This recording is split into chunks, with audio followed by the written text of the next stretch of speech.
Okay, so let us see the MCQs first.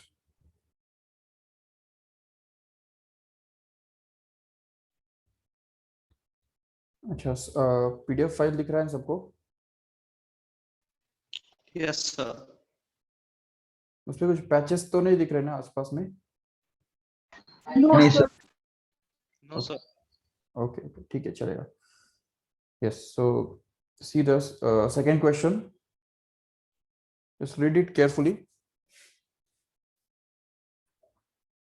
Okay, there is a current of 4.8 ampere in a conductor. The number of electrons that cross any section normal to the direction of the flow per second is. Okay, that means we are given with the current of 1 ampere, sorry, 4.8 ampere. Okay, so current is already given, you can just note it down, 4.8 ampere current, and we want to find out the number of electrons that cross per second.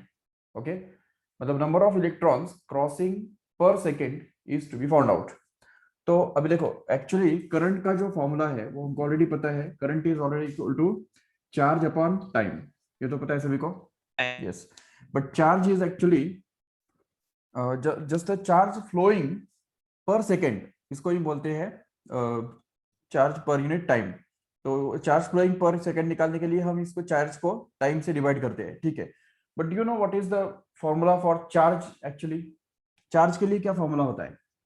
तो charge के लिए हम ये जानते हैं कि अगर नहीं, वो तो ठीक है, वो तो इससे ही बनेगा, लेकिन मैं सेपरेट बता रहा हूँ कि चार्ज जो है ना, एक इलेक्ट्रॉन के ऊपर जो चार्ज होता है वो एक्चुअली ई से डिनोट किया जाता है, और वो होता है 1.6 into 10⁻⁹ coulomb.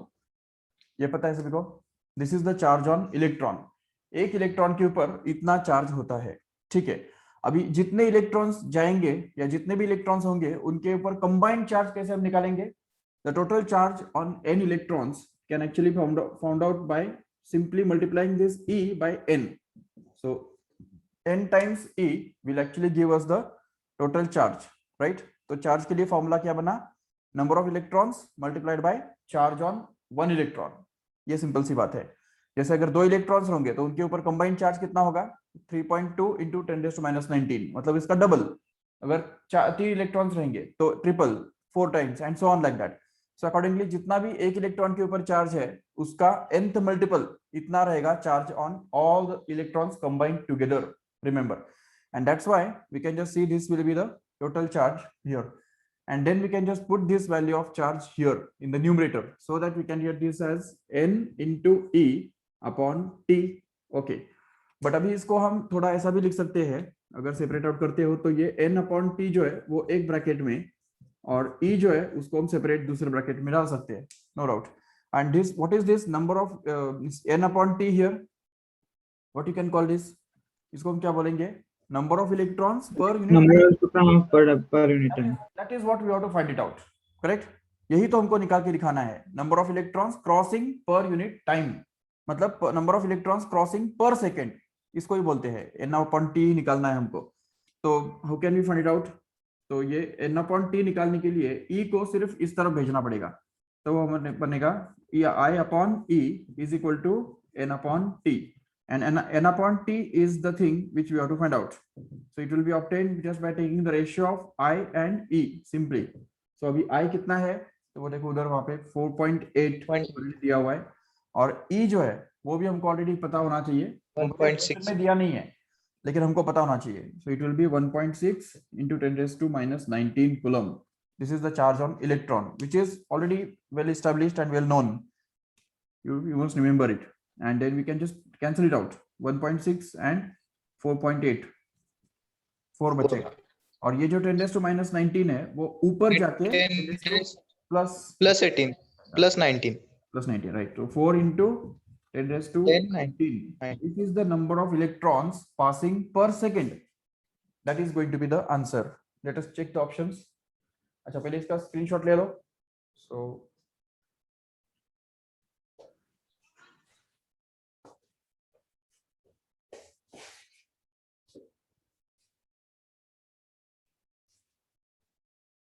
yes, okay, so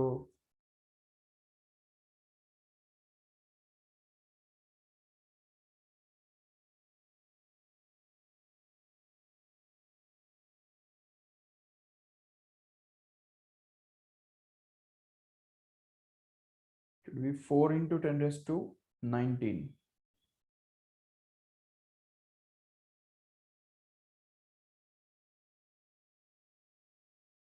There should be an option like No that. sir 16 threes are sir, so यहाँ पे 3 आएगा sir, 3. हाँ sorry 16 threes are right मैंने 12 समझ लिया. Correct. So it will be 3 into 10 raised to 19. Correct. Right. Okay. चलो ठीक है. Next one. Just fourth one. देखो ठीक से यहाँ पे. Question number 4. The current of 5 ampere exists in a 10 ohm resistance for 4 minutes. Then how many coulomb pass through any cross section of resistance in this time? Yes, just do it yourself and tell me the answer directly. It's very easy. It is just based on this formula, that is I is equal to Q upon T, which can be rearranged as Q is equal to I into T. Simply just take the copy the current, that is 5 ampere, and just multiply it by 4 minutes. 4 minutes, that is the time. वो जो 10 ohm दिया हुआ है ना, वो actually unnecessary है. It is extra information to confuse you. It's not needed. Okay. Charge निकालने के लिए सिंपली हमको क्या चाहिए? करंट और टाइम चाहिए, बस खत्म. करंट कितना है? Option C is right sir. Yes, option C. Very good. 4 minute जो है उसको हमको पहले सेकंड में कन्वर्ट करना पड़ेगा, याद रखो ठीक से. तो 4 मिनट इक्विवेलेंट टू 4 into 60 मतलब 240 seconds, and 5 into 240 becomes 1200, that is coulomb. So 1200 yes. coulomb charge will flow through the circuit. Yes. Acha, can you do this fifth one? वो तो वैसे conceptual question actually. Express which of the following setup can be used to verify Ohm's law. अच्छा देखो Ohm's law कैसे verify करते हैं पता है तुमको? Ohm's law verify करने के लिए क्या किया जाता है? वोल्टेज मेजर करना होता है, ठीक है, करंट भी मेजर करना पड़ता है, और रेजिस्टेंस हमको कांस्टेंट रखना होता है, और वोल्टेज को चेंज करना पड़ता है.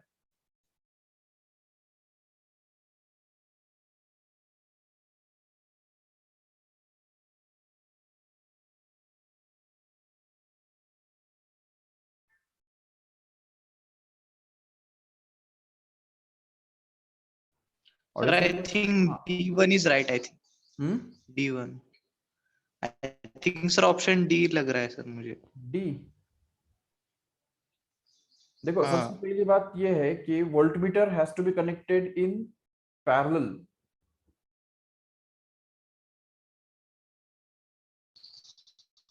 तो सर करंट कांस्टेंट रहना चाहिए ना. हाँ, कर एमीटर जो है वो सीरीज में आएगा, नो डाउट. और A1 ऑप्शन सी लग रहा है sir, because again the same thing, voltmeter जो है वो सीरीज में रख के कोई फायदा ही नहीं है. It should be in parallel. Sir so फिर A और B में से कौन सा रहेगा? B will be the correct option.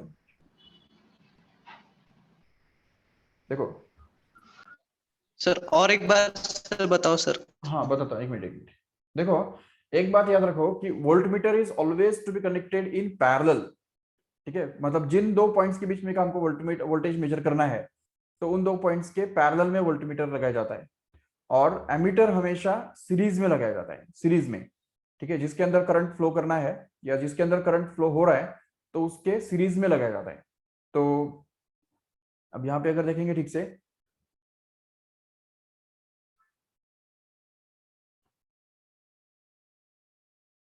Voltmeter has to be parallel. तो ये जो है, हाँ देखो ठीक से, ये जो सेल जो है, सेल, इसको पहले स्क्रीन शेयर बंद करता हूं मैं.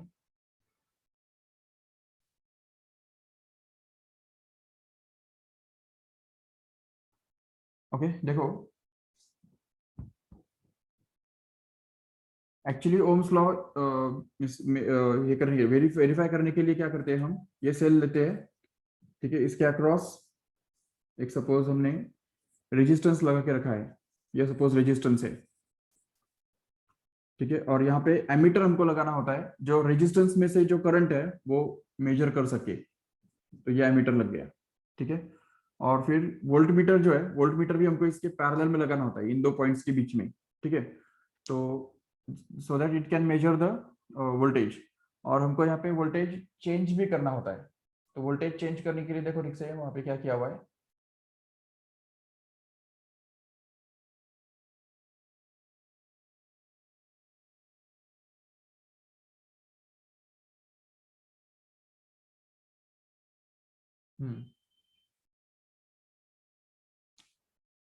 तो अगर मान लो यहाँ पे हमने एक वोल्ट मीटर लगा दिया,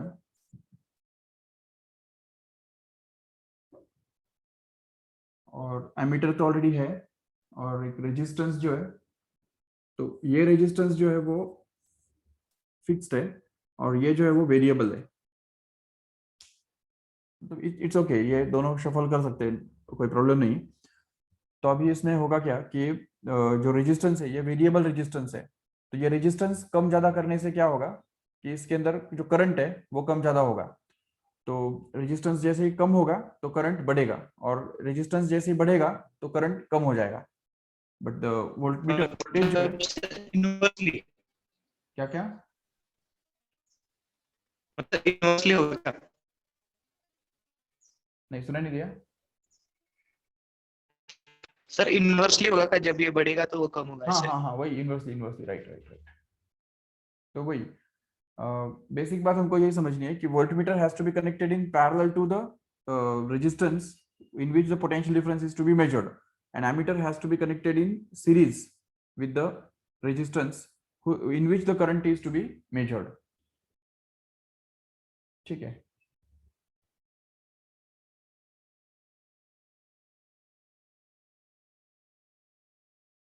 okay, let us see the next one.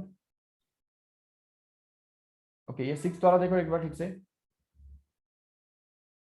when a piece of wire of resistance R1 is joined end to end with the identical wire, ठीक है, मतलब R इतना रेजिस्टेंस का एक वायर है, और उसके जैसा ही दूसरा एक वायर हमने एंड टू एंड मतलब सीरीज में ज्वाइन किया, ठीक है। तो resistance of new wire is going to be R1. when these wires are joined in parallel, then the new resistance becomes R2. then what is the ratio of R1 is to R2? okay, देखो यहाँ पे हमारे पास दो wires है जिनका resistance R दिया हुआ है। Suppose this is the first wire whose resistance is R, and this is their another wire which is whose resistance is R again.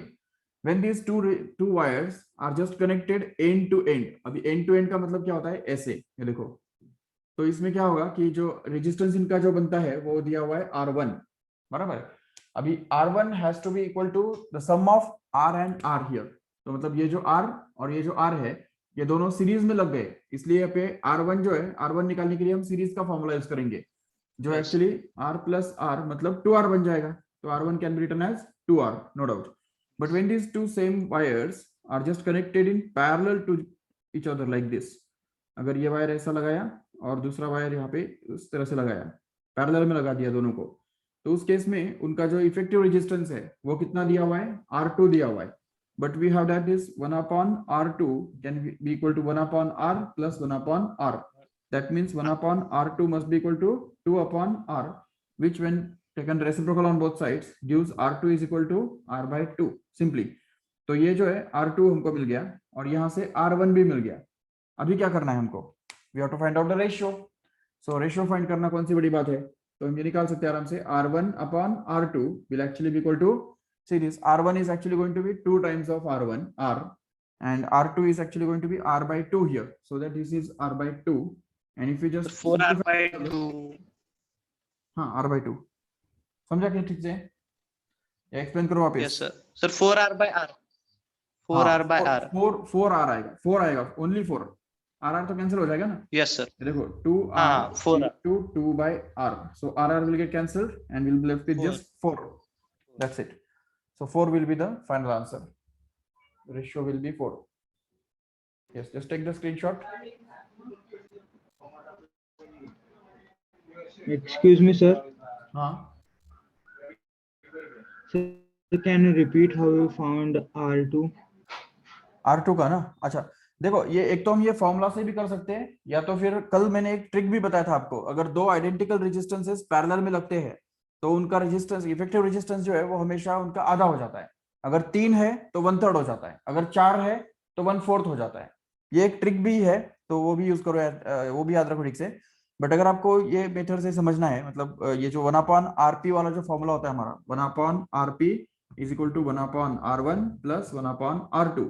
तो इसमें क्या करना है, rp तो हमको निकालना है, वो तो r2 दिया हुआ है, but r1 and r2 is given to be same as r only, each of them is r। ठीक है, तो इसलिए यहाँ पे r1 के बदले भी r डाल दिया, r2 के बदले भी r डाल दिया, जिससे यहाँ पे वो 1/r प्लस 1/r ये बन गया 2/r।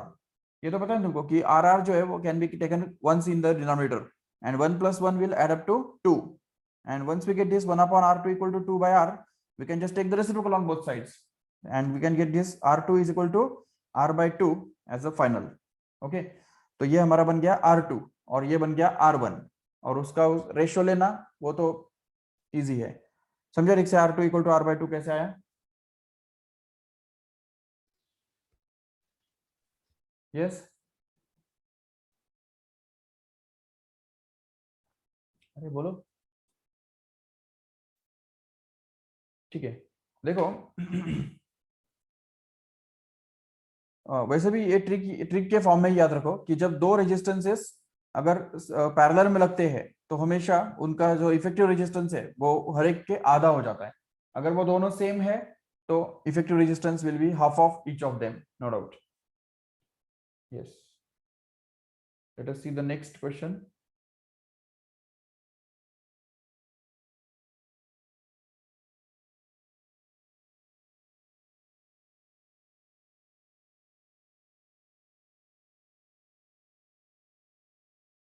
ओके, देखो ये डायग्राम यहाँ पे दिया हुआ है 7th वाले क्वेश्चन में, और बोला है कि आर ए बी मतलब effective resistance between A and B is equal to, that is we have to find out.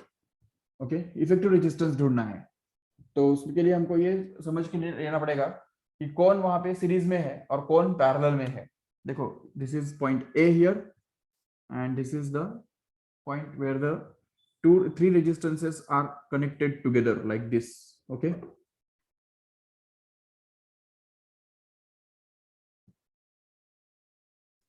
ठीक है, ये इस तरह से। और उसके बाद फिर यहाँ पे ये जो पॉइंट है वो सीधा नीचे है, यहाँ पे भी एक रेजिस्टेंस है, और यहाँ पे तो कुछ नहीं है, डायरेक्ट वायर जॉइंट है यहाँ पे।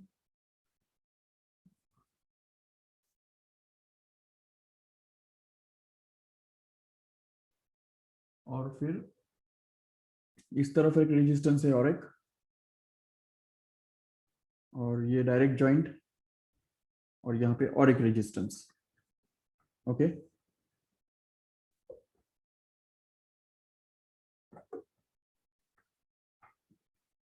And this is the point be here. Okay, ठीक है, अभी देखो इस टाइप के क्वेश्चंस कैसे करने होते हैं तो वो हम समझेंगे पहले। This is R, this is are,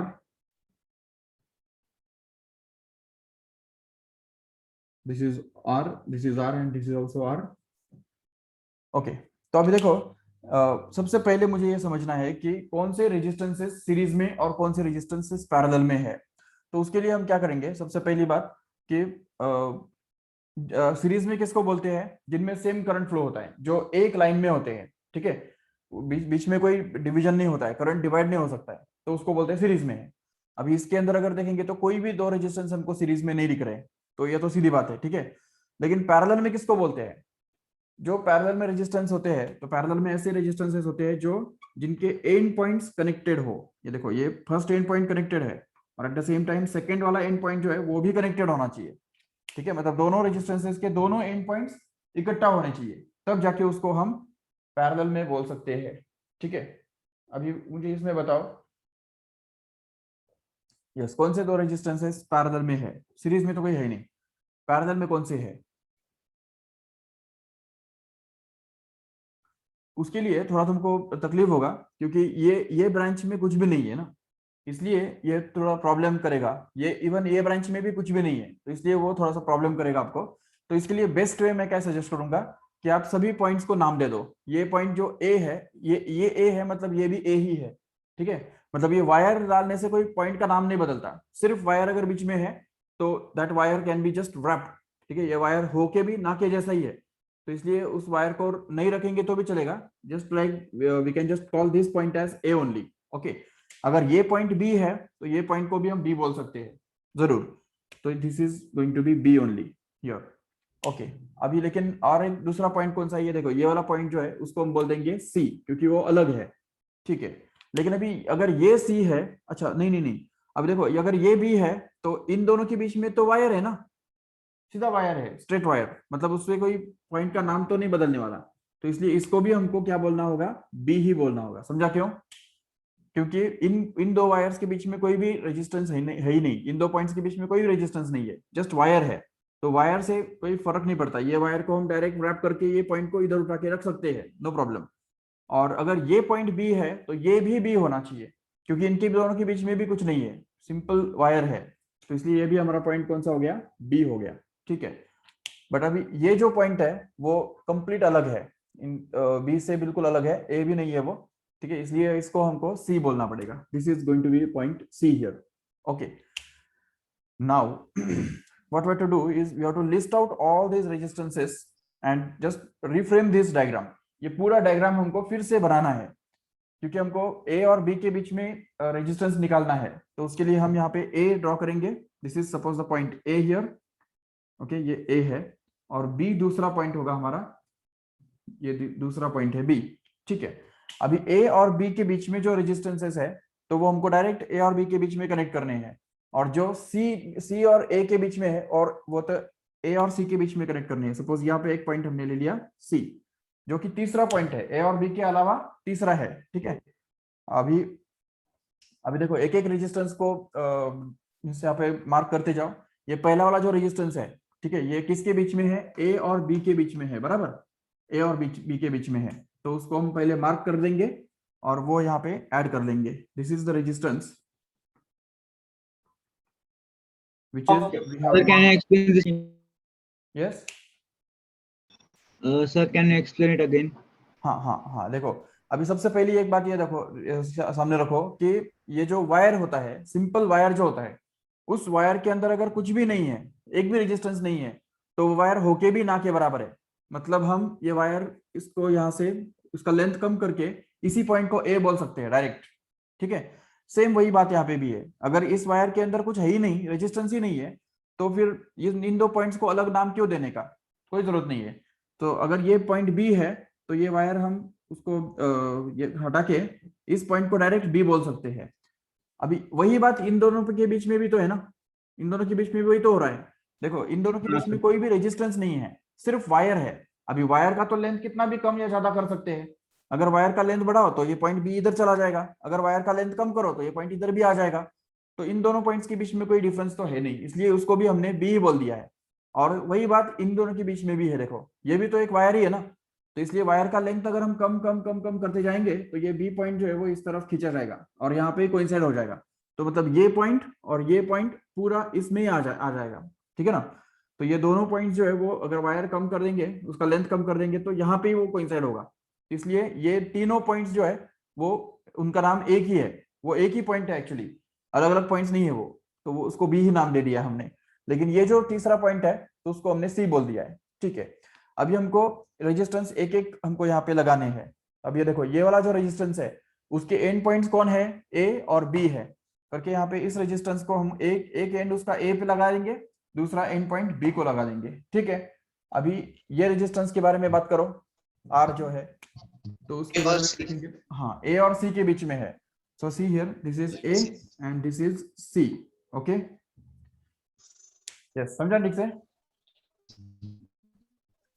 B and C sir, और एक हाँ अभी ये वाला जो रेजिस्टेंस है तो वो हम बी और सी के बीच में कनेक्ट करेंगे। देखो ये बी और ये सी, इन दोनों के बीच में एक रेजिस्टेंस लग गया, ठीक है, वो भी आ रही है, वैसे सभी आ रहे हैं। और B1 हाँ अभी ये एक बचा हुआ है, देखो मतलब तो उसको हम बोल सकते हैं ए और बी के बीच में है, ऑलरेडी ए और बी के बीच में एक है ना, तो ये और एक लग जाएगा यहाँ पे, देखो और एक अभी एक लास्ट ही बचा हुआ है, ठीक है, ये वाला बचा हुआ है, राइट। लेकिन उसके एंड पॉइंट्स देखो क्या है, यस सर, एंड पॉइंट्स क्या है, बी और बी तो है ना। हाँ सर, एक इसका मतलब ये रेजिस्टेंस जो है वो यहाँ से तो चालू होगा और यहाँ पे लगेगा और वापस यहाँ पे आ जाएगा। तो मतलब वो रेजिस्टेंस एक्चुअली सर्किट के अंदर है ही नहीं, उसका जरूरत ही नहीं है, वो जस्ट कट ऑफ इट, क्योंकि करंट इधर से इधर क्यों जाएगा ना, जाएगा ही नहीं उसमें करंट। तो इसलिए वो रेजिस्टेंस होके भी जस्ट एक ना के बराबर है, इट फॉर्म्स अ लूप, ऐसा हम कहेंगे, ठीक है, it is out of the circuit. Okay, अभी ये जो रेजिस्टेंसेस है, तो ये बचे हुए जो है उनका ही हमको इक्विवेलेंट रेजिस्टेंस निकालना है। अब ये आर है, ये भी आर है, ये भी आर है, और ये भी आर है, ठीक है। तो अभी देखो ये दोनों जो है वो आर और आर सीरीज में होने की वजह से उनका इफेक्टिव कितना बनेगा, 2R बनेगा, वो तो समझ सकते हो। तो इसका जो इफेक्टिव सर्किट है वो ऐसा बनेगा, जिसमें ये ए रहेगा और इस तरफ एक रेजिस्टेंस लगेगा जो आर वैल्यू का है, इस तरफ बीच में एक ही रेजिस्टेंस लगेगा इन दोनों के बदले जो 2R वैल्यू का है, और यहाँ पे तीसरा एक रेजिस्टेंस लग जाएगा जो फिर से आर वैल्यू का ही है। तो ये सर्किट और ये सर्किट सेम हो गए। देखो ऊपर का और नीचे का सेम ही है, सिर्फ बीच वाला जो है वो 2 के बदले हमने एक ही डाल दिया जिसका वैल्यू 2R है। अभी इन दोनों का, इन तीनों रेजिस्टेंसेस का जो इफेक्टिव रेजिस्टेंस है, तो वो इफेक्टिव रेजिस्टेंस ढूंढने के लिए हमारे पास वो फॉर्मूला है, पैरेलल वाला फॉर्मूला है, याद है, 1/Rp is equal to 1/R1 plus 1/R2 plus 1/R3, right? So R1, R2 and R3 are respectively R, 2R and R again. So we can just put this here, 1/Rp is equal to 1/R plus 1/2R plus 1/R again. Yes. And then we can just add this by taking LCM. तो यहाँ पे ये जो है 2R अगर बना देंगे LCM, 2R, तो यहाँ पे 2 से मल्टीप्लाई डिवाइड करना पड़ेगा, इधर भी 2 से मल्टीप्लाई डिवाइड करना पड़ेगा, तो यहाँ पे आ जाएगा 2 plus 1 plus 2, that is divided by 2R. So it comes out to be 5/2R. Yes, 5/2R. And if you just take the reciprocal, then we can be able to get this RP. Yes, 2R by 5. 2R by 5. That's it. So this is actually going to be the final answer, which is going to be actually the effective resistance between A and B. That's all. Just take the screenshot of this.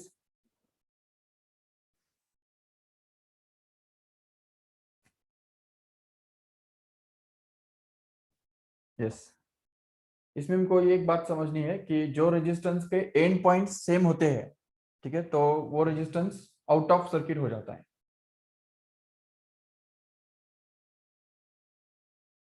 Yes, so we can just select the answer to be none of this. Okay, because 2R by 5 is nowhere. Okay, let us think of this 8th one.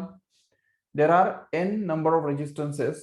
Each of resistance R connected between center and periphery of a conducting ring. Then what is the effective resistance between A and B? Okay, तो एक conducting ring जो है, तो उसके centre और periphery के points के बीच में ये सब रेजिस्टेंसेस लगे हुए हैं। So we can just draw the diagram. It is like this, this is the conducting ring. Just wait.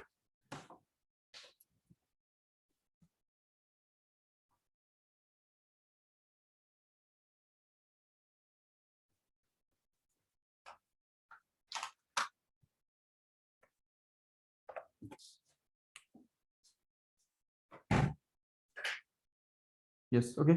This is the conducting ring. This is the center, and these are the resistances. There are actually 2, 4, 6 resistances है वहां पे, ठीक है ना? So this is the first one.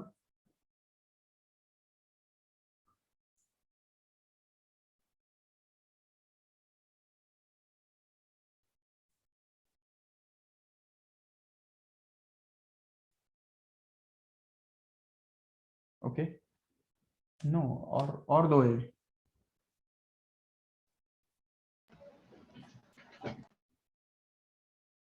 अच्छा, मतलब 8 resistances total. Okay, देखो ठीक से यहाँ पे। Yes, and all of them are just equal in magnitude. Okay,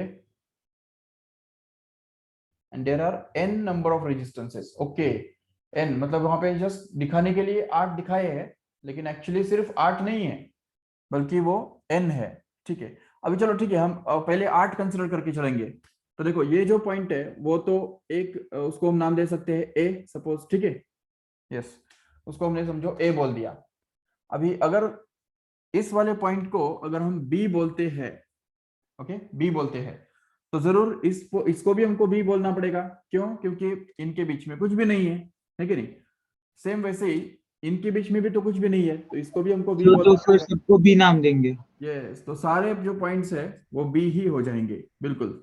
और यहाँ पे हमको हमारे पास दो ही पॉइंट्स है, एक ए है और दूसरा बी है, बस। ठीक है, और सारे के सारे रेजिस्टेंसेज जो है वो ए और बी के बीच में ही आ रहे हैं, देखो, ठीक है नहीं? तो इसलिए इन सबको हम कैसे ड्रॉ करेंगे? तो फिर हमको एन नहीं दे सकते रेजिस्टेंस को नाम? क्या नहीं दे सकते? मतलब एक ही रेजिस्टेंस बना के उसको एन नाम नहीं दे सकते? नहीं नहीं नहीं, आर आर बोला है ना हमको, आर दिया हुआ है, हर एक का नाम आर ही है, उसका जो वैल्यू है वो सेम ही है और वो आर के बराबर है। तो अभी मुझे बताओ, अगर ऐसा है तो उस केस में देखो क्या होगा कि अगर इतने सारे रेजिस्टेंस हम ऐसे इस तरह से ए और बी के बीच में अगर कनेक्ट कर रहे हैं, तो मतलब वो पैरेलल में हो गया ना एक तरह से, समझे ठीक से? पैरेलल कॉम्बिनेशन का वही तो मतलब होता है कि उनके एंड पॉइंट सेम है। तो अगर एंड पॉइंट सेम है मतलब वो पैरेलल में हो गए। और अगर आर आर रेजिस्टेंस वाले हर एक रेजिस्टेंस और ऐसे एन रेजिस्टेंसेस अगर हमने पैरेलल में कनेक्ट कर दिए हैं, तो उनका इफेक्टिव रेजिस्टेंस कितना बनता है? तो वो ऑलरेडी पता है, मैंने कल ही डिस्कस किया, it becomes R by N. याद है ये बात? इवन अभी भी मैंने बताया कि अगर तीन रेजिस्टेंस हम कनेक्ट करते हैं पैरेलल में, तो इफेक्टिव रेजिस्टेंस बनेगा आर बाय 3। अगर दो रेजिस्टेंस हम कनेक्ट करेंगे पैरेलल में और वो इक्वल है, तो उनका इफेक्टिव रेजिस्टेंस बनेगा आर बाय 2। अगर 10 रेजिस्टेंस कनेक्ट करेंगे तो आर बाय 10 बनेगा। अब यहाँ पे n रेजिस्टेंसेस है तो it will be R by n, that's it. Okay, बाकी सबको समझा ठीक से? समझ गया। Yes, sir. ओके, ठीक है, चलेगा। So let us see the next question. Before that, just if you want you can take the screenshot. और उसमें स्क्रीनशॉट लेने का भी वैसे कुछ नहीं है, क्योंकि सारे रेजिस्टेंसेस पैरेलल में ही है, ये हमको उसमें समझना है। चलो ठीक है, so let us see the next one. Yes, okay, again R A B, मतलब the resistance, effective resistance between A and B is going to be. अच्छा, हम ऐसा करेंगे, ये वाला क्वेश्चन और इसका नेक्स्ट वाला जो क्वेश्चन है, उन दोनों का डायग्राम एट अ टाइम निकाल के लेंगे ताकि हमारा टाइम बचे। तो देखो, पहले वाले का जो डायग्राम है वो इस तरह से है, ये पहला रेजिस्टेंस, फिर यहाँ पे दूसरा रेजिस्टेंस, और यहाँ से तीसरा रेजिस्टेंस, यहाँ पे एक रेजिस्टेंस है और यहाँ पे एक रेजिस्टेंस है। यस, ऐसा ही डायग्राम है। ठीक है, ये 9th वाले का है। और 10th वाला देखो ठीक से, तो देखो, this is the point A here, then there are 3 resistances in a line।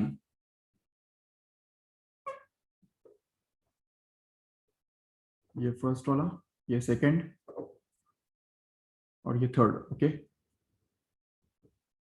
then again there is a one resistance here, then again there is a resistance, another one here। Okay, and there is one more resistance here like this।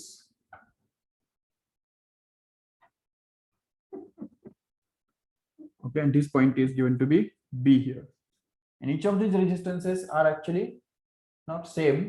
This one is R, this one is R, and this one here is 2R actually, and this is again 2R। Okay, this is 2R only, and this is also 2R। Yes, okay, and we have to find out the effective resistance of this combination। Okay, let us try to do both of these sums first। First of all, this one here, and each of these is R ना? Okay, तो देखो, सबसे पहले एक बात यहाँ पे याद रखो,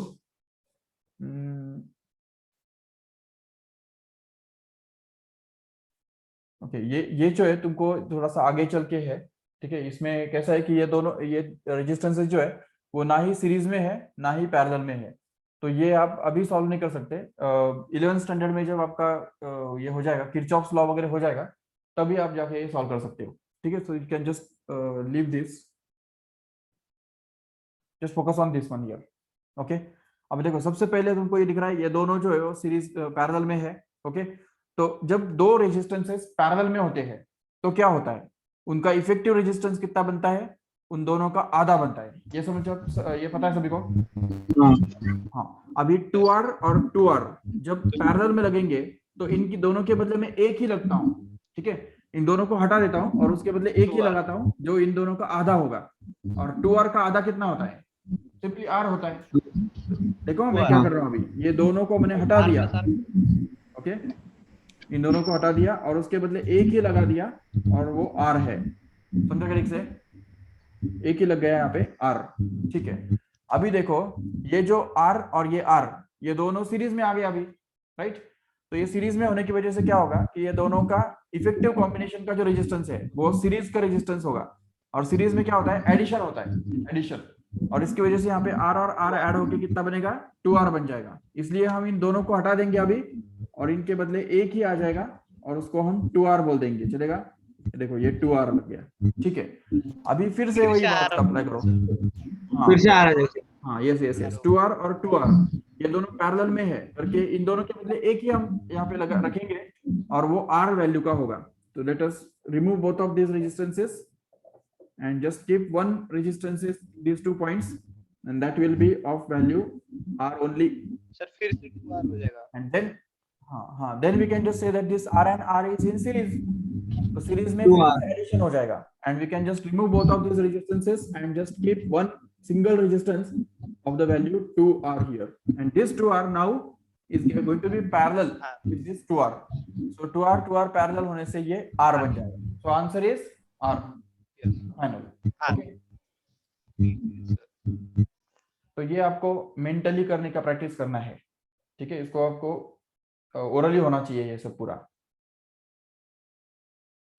Yes, let us see the next 11th one here. The resistance of series combination of two resistances is S, and when they are joined in parallel, then the total resistance is P. And if S is equal to N times of P, then what is the minimum value of N? Okay, ये इस type का तो हमने अभी भी किया। देखो अगर दो रेजिस्टेंसेस सीरीज में है तो उनका जो इफेक्टिव रेजिस्टेंस है वो S दिया हुआ है, तो S will be equal to what, 2 times of R, and P will be equal to what, R upon 2. पहला वाला जो सम किया था ना हमने वो यही था, इसी टाइप का था। S is going to be the effective resistance of two resistances, identical resistances, when they are connected in series, and P is the effective resistance of two resistances when they are connected in parallel. Okay, so it will be R by 2. तो ये 2R और ये R by 2, and we want to find out S is equal to N times of P. तो इसमें N हमको ढूंढ के निकालना है। तो N निकालने के लिए क्या करेंगे, S का वैल्यू डाल देंगे यहाँ पे 2R और P का वैल्यू भी डाल देंगे जो कि R by 2 है यहाँ पे, जिसमें से R कैंसिल हो जाएगा दोनों तरफ से और हमको मिलेगा 2 is equal to N by 2 which gives N is equal to 4. देखो फर्स्ट क्वेश्चन का भी आंसर हमारा 4 ही आया था, याद होगा आपको, ठीक है नहीं। So this is going to be the 11th one.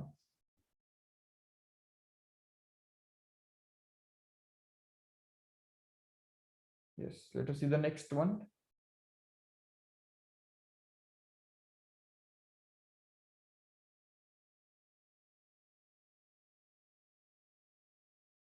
अच्छा देखो यहाँ पे 12th one. Let's draw the diagram first.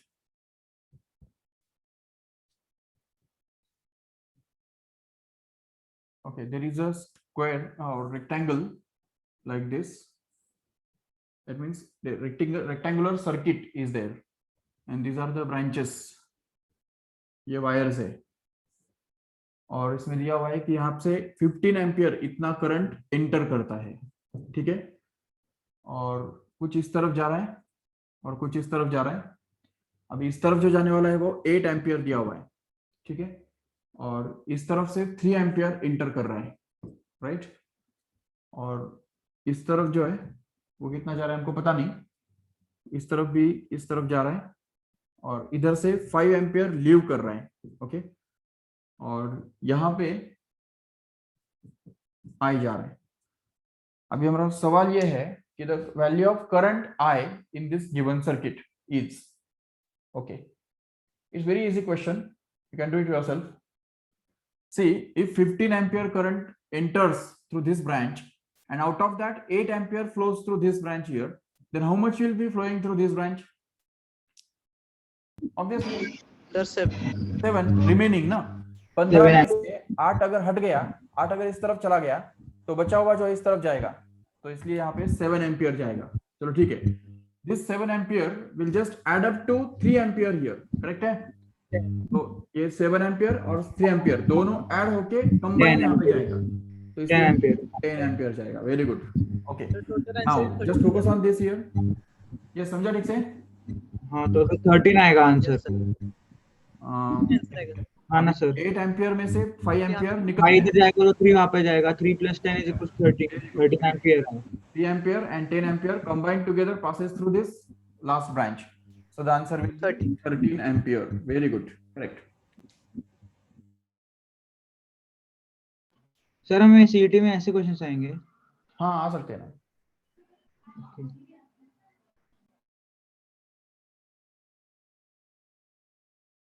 Yes.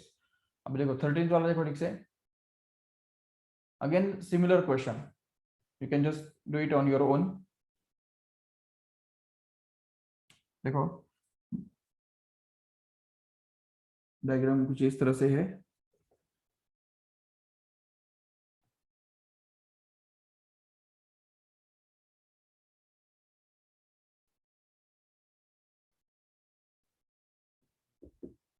This is A. Sorry, this is O. This is A. This is B. And here it is I1 is flowing through this first branch. I2 moves along AB. And I3 moves along this AC. Okay. And we want to find out current in CD. Okay. तो इस CD के अंदर कितना current flow हो रहा है, तो वो हमको ढूंढ के निकालना है. कितना होगा, क्या लगता है तुमको? देखो ठीक से, ये जो I1 है, तो I1 gets split up in two parts, I2 and I3, right? So I1 minus I3. नहीं ठीक से करो. देखो ठीक से, ये I1 इस तरफ यहाँ पे जा रहा है मेन ब्रांच में, तो वो स्प्लिट होके I2 बनता है और I3 बनता है, बराबर. अभी I2 जो है वही तो सेम जाएगा ना यहाँ पे BC के अंदर भी, तो ये BC के अंदर भी I3 ही रहेगा, करेक्ट है? I2 is flowing from A to I2 ना सर. sorry, हाँ, I2 will be flowing from B to C here.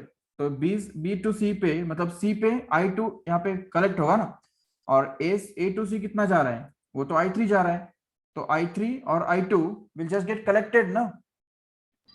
तो I3 + I2. हाँ, I2 plus I3. I2 plus I3 will be the final answer. And even इससे भी आगे जाके ये मैं बताना चाहूंगा कि देखो ये I2 plus I3 पता है कितना होगा? It will be same as I1. Why? Because I1 already has been split up in two parts, I2 and I3. So I1 has to be equal to I2 plus I3, right? हाँ Yes, sir. sir. So अगर यहाँ पे भी I2 plus I3 जा रहा है, मतलब I2 plus I3 का वैल्यू तो I1 ही होना चाहिए ना फिर. I1 नहीं होगा. हाँ सर. हाँ, तो ऑप्शन में क्या है उसके ऊपर डिपेंड करता है. अगर I1 है तो वी कैन सिलेक्ट I1. अगर ऑप्शन में I2 plus I3 है, we can select I2 plus I3, no problem. Let us check.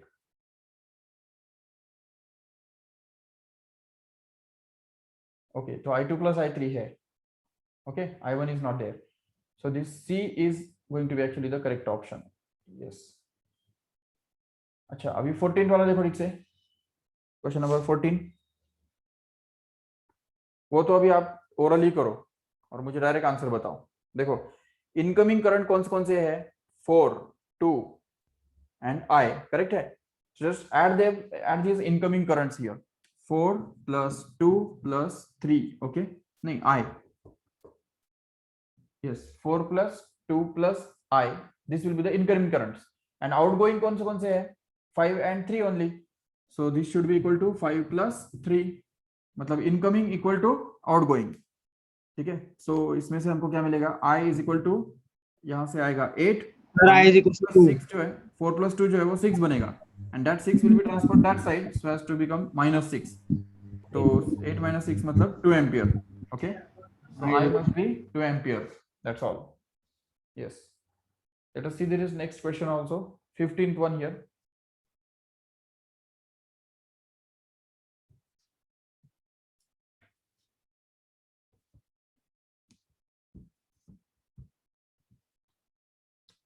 Okay, 12 ampere current just enters here in the main branch and gets divided into sir इस parts. 1.2 हाँ sir वो 12 ampere नहीं है 1.2 ampere है अच्छा हाँ okay right right right 1.2 ampere है और वो 6 ओम और 12 ओम इन दो रेजिस्टेंस के अंदर बट रहा है ठीक है तो what we want is we want to find out the current passing through 6 ampere sorry 6 ohm resistance मतलब ऊपर वाला जो रेजिस्टेंस है उसमें से कितना करंट जाएगा वो हमको ढूंढ के निकालना है यस इसके लिए मैंने कल आपको करंट डिवाइडर फॉर्मूला बताया था याद है आपको current divider formula whenever the resistances are in parallel the current gets divided okay potential difference remains the same but the current gets divided but उससे भी आगे जाके हम ये बोल सकते हैं कि current gets divided in the inverse ratio of resistances right inverse ratio of resistances तो यहाँ पे 6:12 ये रेशियो है रेजिस्टेंसेस का मतलब ये बन गया 1:2 right but we have to reverse it उल्टा करना है हमको तो वो हमको मिलेगा 2:1 करेक्ट है 2:1 और इस 1.2 को हमको बांटना होगा सॉरी 1.2 को हमको बांटना होगा in the two parts whose ratio is 2:1 can you do it 2:1 ratio में बांटना उसके लिए इसको 3 से डिवाइड करने का इसको 3 से डिवाइड करने का तो 2/3 fraction of 1.2 will flow through this first resistance and similarly here 1/1/3 fraction of 1.2 will flow through this second resistance here तो करंट मिल जाएंगे हमको आराम से तो ये 3 1s are and 3 0.4s are so it becomes 0.8 actually and here again it becomes 0.4 only so 0.8 and 0.4 this will be the division of currents okay so here in this 6 ampere 6 ohm the current flowing will be 0.8 ampere okay and in this here 12 ohm resistance the current flowing will be only 0.4 ampere here correct है समझाया ठीक से या explain करो दूसरे method से explain करो sir ये यही इजी है सर ये वाली इजी है हाँ ना इजी तो है ये वाली इजी है सर अगर प्रैक्टिस किया और समझा तो फिर इजी है नहीं तो नहीं ठीक है